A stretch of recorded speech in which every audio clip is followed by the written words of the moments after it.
তো এই 10টা আলামতের কথা নবী সাল্লাল্লাহু আলাইহি ওয়াসাল্লাম বলেছেন, না হওয়া পর্যন্ত, এই 10টা আলামত না আসা পর্যন্ত কিয়ামত হবে না। ঠিক আছে? আচ্ছা, আসেন বলি। প্রথমে কি?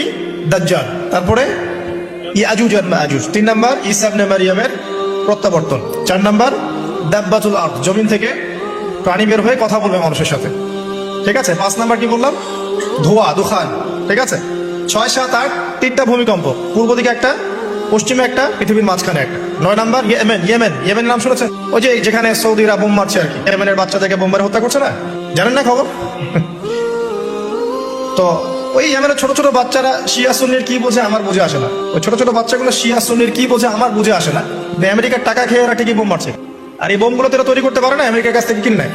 তো ওই ইয়েমেন থেকে আগুন বের হবে, সেই আগুন মানুষকে হাসরের মাঠের দিকে তাড়িয়ে নিয়ে আসবে, এবং 10 যেটা বললাম, সূর্য উঠবে পশ্চিম দিক থেকে, তখন তওবার দরজা বন্ধ হয়ে যাবে। নবীজি সাল্লাল্লাহু আলাইহি ওয়াসাল্লাম বলেন, কিয়ামতের দিন সবচাইতে নিঃস্ব হবে ওই ব্যক্তি যার আমলের কোনো অভাব নাই, নামাজ রোজার অভাব নাই, হজ যাকাতের অভাব নাই, দান সাদকার অভাব নাই, এক কথায় কোনো প্রকার নেক আমলের অভাব নাই।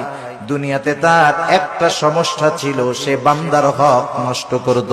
বিশ্বনবী কিয়ামতের ছোট আলামতের ব্যাপারে যা যা বললেন, সেগুলো যদি আমরা ধারাবাহিকভাবে শুনতে চাই, তাহলে প্রথমেই যে আলামতটার কথা বলতে হবে সেটা হচ্ছে বিআসাতু রাসূলিল্লাহি সাল্লাল্লাহু আলাইহি ওয়াসাল্লাম। বিশ্বনবীর এই পৃথিবীতে, এই ধরাতে আগমনটাই হচ্ছে কিয়ামতের সর্বপ্রথম আলামত। সুবহানাল্লাহ কইতে পারলেন না? বিশ্বনবীর আগমন পৃথিবীতে হয়েছে কি হয় নাই? কথা বলেন। বিশ্বনবী যে আসছেন আবার চলে গেছেন, বিশ্বনবীর এই আগমনটা হয়ে গিয়েছে পৃথিবীতে কয় বছর চলে গেল? হ্যাঁ, প্রায় 1400-1500 বছর চলে গেল, এখনো কিয়ামত হয় নাই। সুবহানাল্লাহ পড়েন।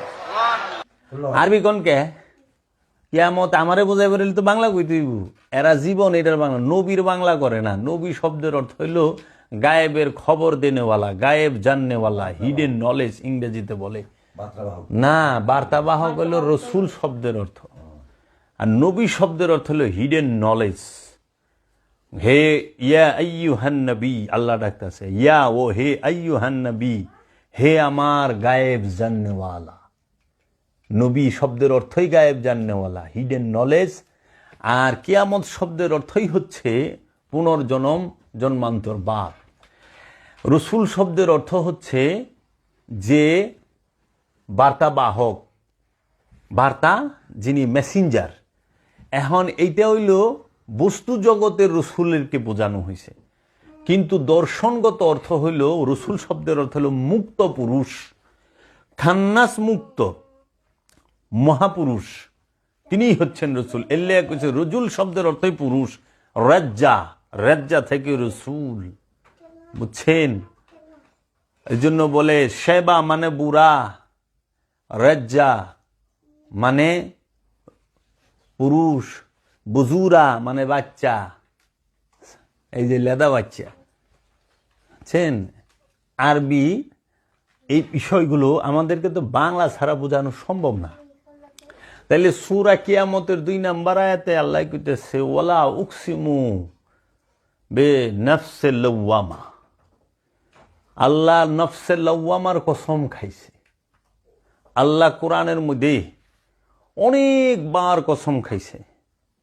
আল্লাহ ওই শহরের কসম খাইছে, আল্লাহ তিন এবং জৈতুনের কসম খাইছে, আল্লাহ নফসে লাওয়ামার কসম খাইছে। আল্লাহ নফসে লাওয়ামার কসম খাইল কেন? আল্লাহ কেন নফসে আম্মারা এবং নফসে মুতমাইন্নার কসম খাইল না? লাওয়ামার কেন? নফসের মানে প্রাণ, প্রাণের স্তর আছে। প্রাণের স্তর কয়টা? কোরআন বলতেছে যে প্রাণের স্তর নফসে আম্মারা, নফসে লাওয়ামা, নফসে মুতমাইন্না, নফসে মুলহেমা। হ্যাঁ, আবার আরেকটা আছে স্তর নফসে ওয়াহিদা, এটা হলো নফসের স্তর। হ্যাঁ, আবার নফস কি? নফসের ভাগ আছে অনেক।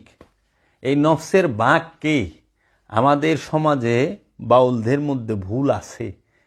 তারা কি করে? রুহের ভাগ করে, রুহের 5 ভাগ করে। এই যে রুহে হাইওয়ানি, রুহে ইনসানি, রুহে নাবাতি, রুহে জামাতি, তারপর আরেকটা জানি কি কয়, এরকম 5 ভাগ করে। কিন্তু এটা রুহের ভাগ না, এইটা হলো নফসের ভাগ হবে, কারণ রুহের কোনো ভাগ নাই, রুহের কোনো স্তর নাই। রুহ স্বয়ং আল্লাহ নিজে।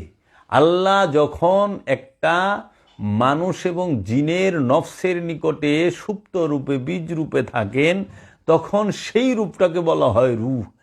আল্লাহ যখন এই রূপে থাকেন, তখন মানুষ আল্লাহর মেসেজ পায় না। যখনই মানুষ নফস থেকে খান্নাসকে তাড়ায়, তখন এই রূহ সে প্রকাশিত হইয়া রব রূপ ধারণ করেন। বীজ রূপী রূহ সে রব রূপ ধারণ করেন, প্রকাশিত বিকশিত হইয়া। তখন বলে, হে আমার হাবিব, আপনার রব বলিলেন। বুঝছেন? এখন নফসে হাইওয়ানি আছে, জানোয়ারের নফস আছে না? নফসে ইনসানি, মানুষের নফস আছে। নফসে সাজারা মানে গাছের নফস, সাজারা মানে গাছ, উদ্ভিদ, এদের নফস। এইভাবে নফসের অনেক স্তর আছে। এই যে বাবা জাহাঙ্গীর কইরা দেখাইছে যে নফসের স্তর আছে। এখন যারা নাকি বলে যে রুহে হাইওয়ানি, রুহে ইনসানি, রুহে জামাতি, রুহে নাবাতি, এরকম ভাবে 5 ভাগ দেখায়, তখন এবং কিতাব বলে হালাইছে পিসাবরা, এই মোটা কিতাব। তখন হ্যাঁ গো, ভুলটা যখন ধরানো হয়েছে, তাহারা ভুলটা না শুধরায় উল্টা করে। কিন্তু কোরআন দর্শন পড়েন, কোরআনের মধ্যে রুহের কোনো বহু বচন নাই, রু এক বচন। নফসের বহু বচন আছে। নফসের বহু বচনকে কোরআনের ভাষায় বলা হয় আনফুস। ওয়াফি আনফুসিকুম আফালা তুবসিরুন। নফস এক বচন, নফসের বহু বচন হলো আনফুস। আর রুহের কোনো বহু বচন নাই, রুহ, রুই।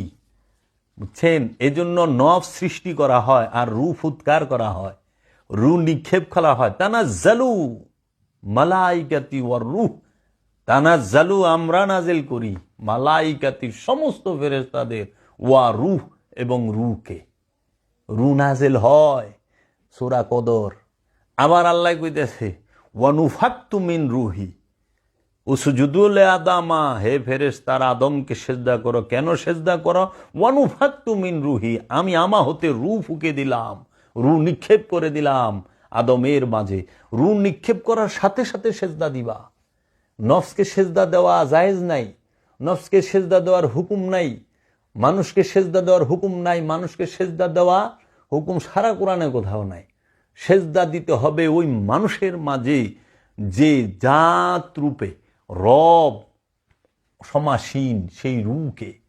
এই জন্য রসুলকে সেজদা দেওয়া ফরজ, আদমকে সেজদা দেওয়া ফরজ। তাজিমি সেজদা বলতে কোনো সেজদা নাই, এটা হলো বাটপারি কথা। এই যত সাধু সন্ন্যাসী মৌলবী মুন্সিরা তাজিমি সেজদা, সব বাটপার, 1 নাম্বারের বাটপার। এগিনেই গোলা করছে। সেজদায় একটাই, সেজদায় একটাই, সেইটা হলো কি? এবাদতের দাসত্বের সেজদা। আর সেই সেজদা কই করবেন? আদমকে। আদমকে ছাড়া সেজদার কোনো জায়গা নাই, আদমকে ছাড়া সেজদার কোনো জায়গা নাই, ওলিয়ে কামেলকে ছাড়া সেজদার কোনো জায়গা নাই। এবাদতের সেজদাই করতে হবে ওলিয়ে কামেলের মধ্যে, ওলিয়ে কামেলের মধ্যে, রসুলের মধ্যে। তাজিমি মাজিমির গিনে কোনো সেজদাই নেই। এখানে ফক কইরা কথা ওরা কয়, ডরের ঠেলায় কয়, ঠেলায় কয়, অজ্ঞতার থেকে কয়। আবার সেজদারে 5 ভাগ করে, এই করে হেই করে। হ্যাঁ, বাপেরে কত ভাগ করে। কয় প্রকার পিতা, এই যে পীরেরে বাবা কৌকে দলিল ঠেইলা টাইনা লয়ে হে। আশ্চর্যের বিষয়, এত ঢেলা ঢেলির কি আছে? তুই আমারে দেখা মাটিতে পাটিতে যায় না মাঝে, কোনো হানে সেজদা দেওয়ার হুকুম আছে না? আল্লাহ নিজে বলছে যে সেজদা দিবা আমাকে, আল্লাহকে। আল্লাহতে সেজদা দিবা। আল্লাহতে সেজদা দেওয়া ছাড়া আর কোথাও সেজদা দেওয়ার হুকুম নাই। তা আল্লাহতে যদি সেজদা দিতে হয়, তা আপনি মাটিতে কেন দিচ্ছেন? সেজদা তো আল্লাহতে দিবেন। তো সেজদা কখনোই মাথা নত করাকে বলা হয় নাই, সেজদা কখনোই মাথা নতকে বলা হয় নাই। সেজদা কখনোই দেহের হয় না, মাথার হয় না। সেজদা দিতে হয় অন্তরের, সেজদা দিতে হয় মনের, সেজদা দিতে হয় কলবের, কলবকে সেজদা দিতে হবে। সেজদা দিতে হয় জ্ঞানের, জ্ঞানের মাথার, এই দেহের মাথার না। কারণ দেহের মাথা তৌহিদে বাস করে, দেহের মাথা মুসলমান। দেহের মাথার মধ্যে শয়তান নাই, শয়তান থাকে হইল অন্তরের মধ্যে। শয়তান মিশা থাকে জ্ঞান বুদ্ধির মধ্যে, এই দেহের মাথায় না। এর জন্য দেহের মাথায় সেজদা আপনি করলেও পারেন, না করলে। এটা হলো মেজাজি আনুষ্ঠানিকতা, অনুষ্ঠান। কিন্তু মূল সেজদা হচ্ছে অন্তরের, জ্ঞানের, অহংকারের সেজদা। অহংকার যখন উঠবে তখনই সেজদা দিতে হবে। কোথায়? আদমের কদমে, আদমের মধ্যে। আদম যা বলে তাহাই মানতে হবে। আদম যাহা বলে ওইটা মানার নামই সেজদা। আদম যাহা করে ওইটা করার নামই সেজদা। আদম যাহা বলে ওইটা শোনার নামই সেজদা। এর জন্য আল্লাহ বলছে, আমার রসুল যা করে তা কইরো না, আমার রসুল যা বলছে সেইটা করো। এর লেগে রসুলের হুকুম মানা আতাআত, আর রসুলের মতো করা এটা হলো বাগাবাদ।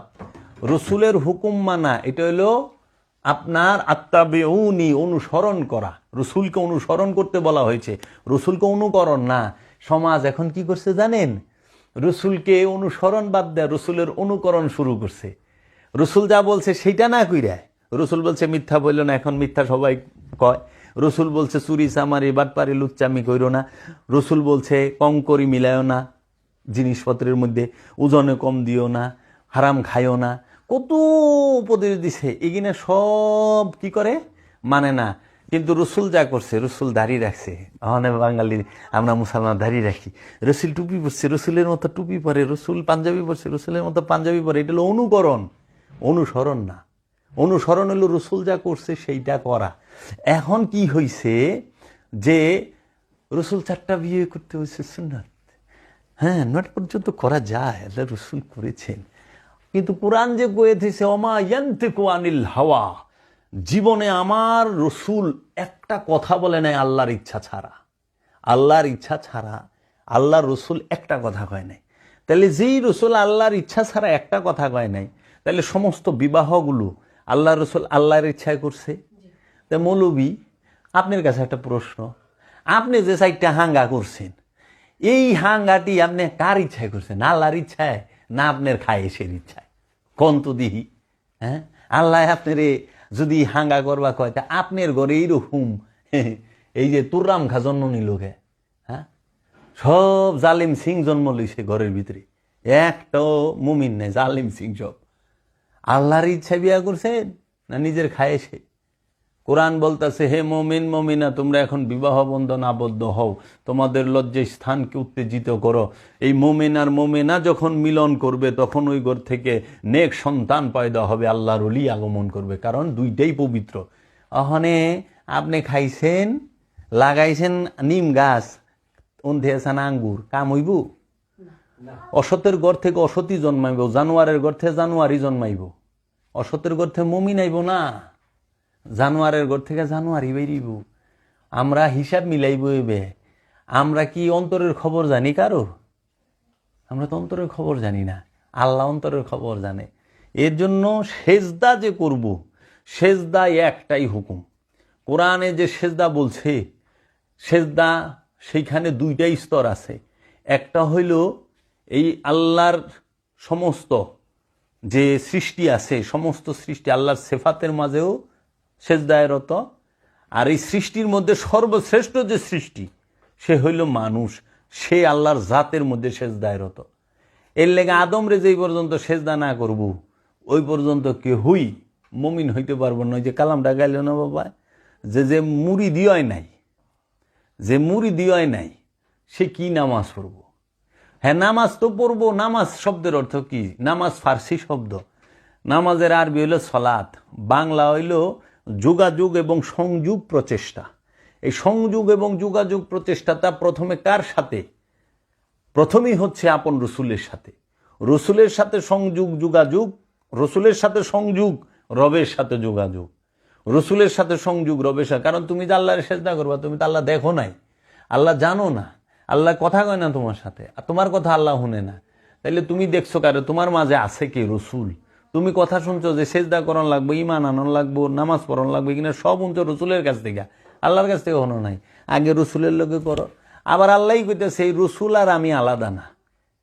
সূরা মারিজের মধ্যে, এই সূরা নিসার মধ্যে, এর লেগা দয়াল লালন সাইজি বলছেন যে যিনি মুর্শিদ তিনি রসুল, ইহাতে নাই কোনো ভুল, খোদাও সে হয়, ইহা লালনে না কয় গো কোরআনে কয়, কোরআনে কয়, কোরআনে কয়। কোরআন কোথায় কইতেছে? সূরা নিসার 150, 51, 52 নম্বর আয়াতটা যদি কেউ পড়ে, ওয়ায়ুরিদুনা ইউফারিকু বাইনাল্লাহি ওয়া রাসূলিহি উলাইকা হুমুল কাফিরুনা হাক্কা। ওয়া এবং ইউরিদুনা যারা ইচ্ছা করে মনে মনে এরা